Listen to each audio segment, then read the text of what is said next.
So this is a lyric, the opening lyric from the song It Doesn't Have to Be That Way by Jim Croce, written in 1973.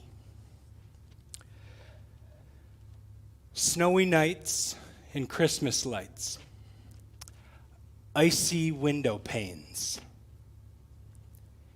make me wish that we could be together again. And the windy winter avenues just don't seem the same. And the Christmas carols sound like blues, but the choir is not to blame.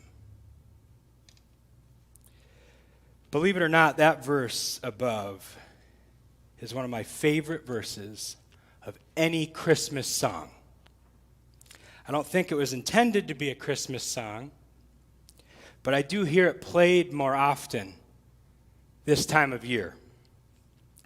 I love that verse because it is so beautifully honest.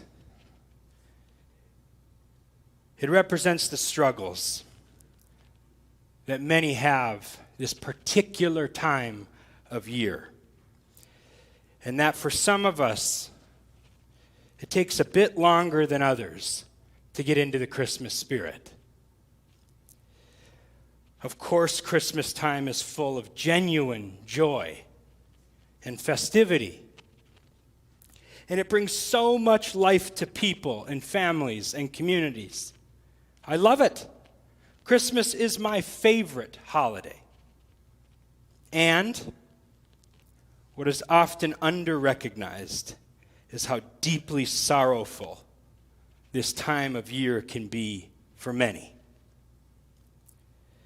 So I do think it's important to talk about disappointment and grief as we enter into Christmas time. Because sometimes this season serves only to amplify the blues of those who are struggling. For instance, for many, this season serves as a reminder of who is no longer here, of whose chair is empty, of heart-aching memories of how Christmas used to be or could be, of where you wish you were instead. Or this season serves to highlight personal or family dysfunction, or of how stretched the bank account really is, or whatever tough scenario one is facing. I think of the children who will spend Christmas in a hospital bed. I think of nursing home and care center residents who will long in Christmas memory for their former homes. I think of those of you who will spend yet another Christmas without your beloved.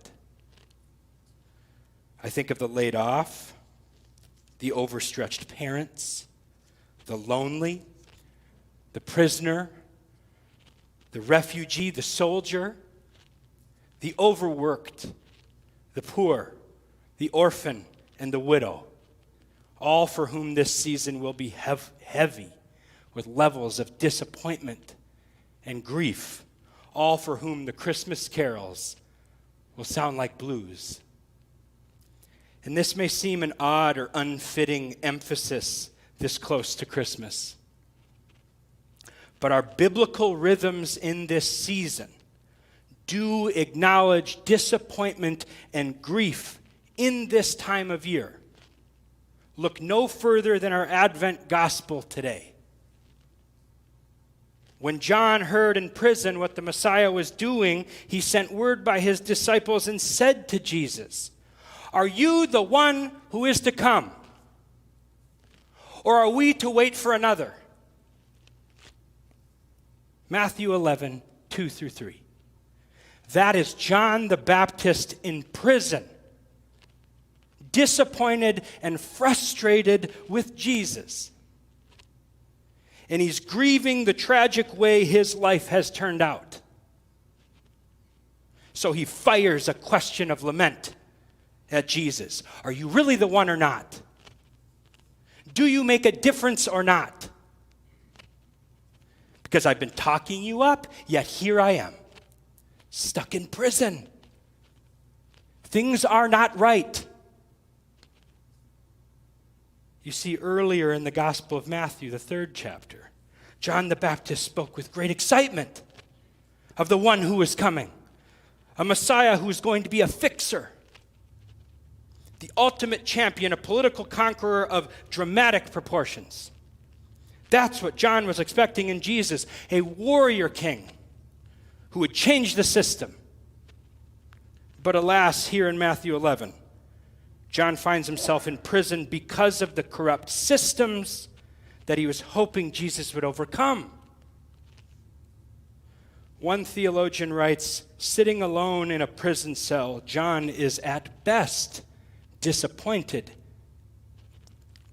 In verse 3 of today's reading, what you see is one of Jesus' most eager followers losing hope.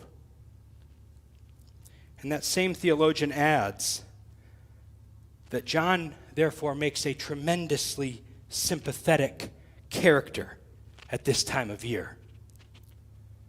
Many of us are in a funk as dark and dank as John's prison cell, disappointed with ourselves and with the world, which feels all the worse around Christmas time, end quote.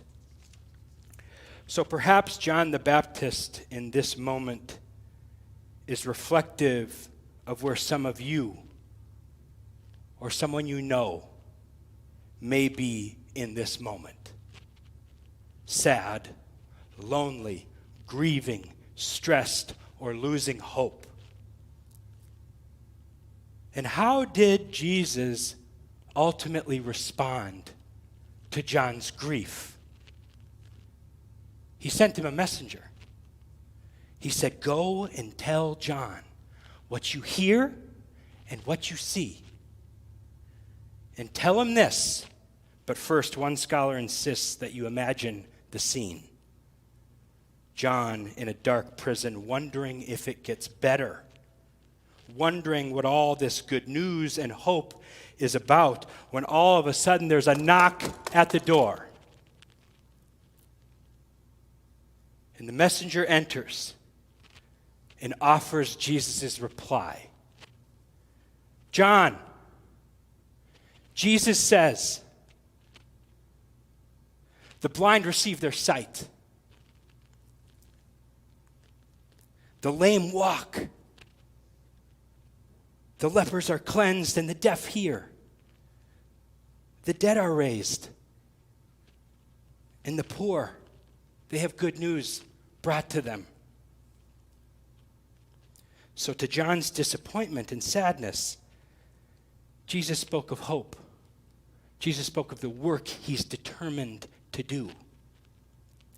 Effectively, he was saying, I know things are not exactly how they should be, and make no mistake, I am still out here, serving and loving and present to the suffering.